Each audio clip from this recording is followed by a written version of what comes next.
अगर अधिकार मांगना अपराध नहीं है तो फिर लोग अपने ही अधिकार मांगने से क्यों डरते हैं? ये एक गरीब आदमी सरकारी दफ्तर के पीछे खड़ा होकर 10 बार सोचता है कि मैं अंदर जाऊं या ना जाऊं। क्यों एक मजदूर अपने ही मजदूरी मांगने में सामने वाला का हाथ जोड़ने लगता है ताकि उसकी मजदूरी मिल जाए। नमस्कार, मैं हूं अमर कुमार और आज बात करेंगे उस अधिकार के बारे में, उस कानून के बारे में जिसके लिए लोग डरते हैं।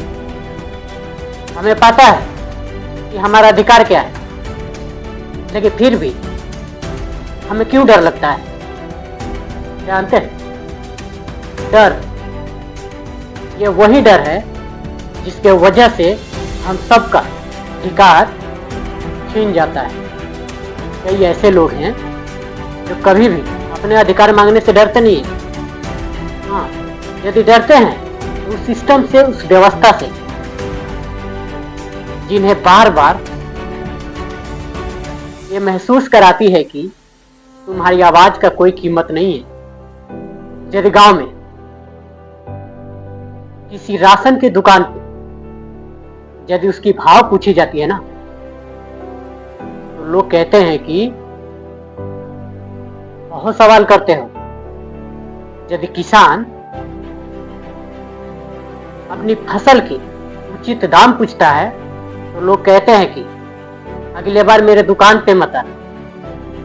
कोई छात्र अपनी छात्रवृत्ति के बारे में पूछता है तो उन्हें टाल दिया जाता है, उन्हें भगा दिया। यदि कोई मजदूर अगर अपने टाइम से अब मजदूरी मांगता है, उन्हें डर दिखाया जाता है कि अगली बार तुम्हें काम नहीं दिया जाएगा।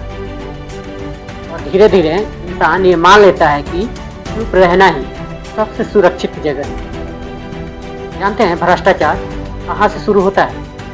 जिस दिन आम नागरिक अपनी आवाज सरकार के खिलाफ या किसी भी व्यवस्था के खिलाफ उठाना बंद करती है, वहीं से शुरू होता है भ्रष्टाचार। और जिस दिन छात्र अपनी शिक्षा की मांग और अपनी शिक्षा की व्यवस्था के लिए लड़ना बंद कर देता है, उसी दिन शिक्षा कमजोर होने लगती है। जिस दिन एक मजदूर अपनी मजदूरी मांगना बंद करता है, वहां शुरू होता है शोषण। सवाल ये नहीं है कि हमें हर चीज मिलता क्यों नहीं, सवाल ये है कि हमें लोगों से या इस सिस्टम से या सरकार से डर क्यों लगता है?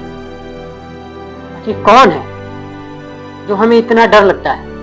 जानते हैं, हमें बचपन से अधिकार मांगने की जगह समझौता करना सिखाया गया है। लेकिन संविधान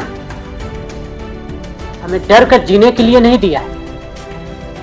संविधान हमें देती है सम्मान के साथ जीना शुरू करें, रिस्पेक्ट के साथ जीना शुरू करें। याद रखना, अधिकार मांगना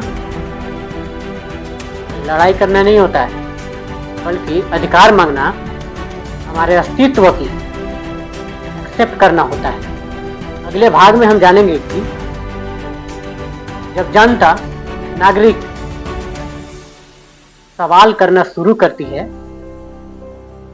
तो सबसे पहले कौन डरता है? कौन है जो परेशान होता है जवाब देने से?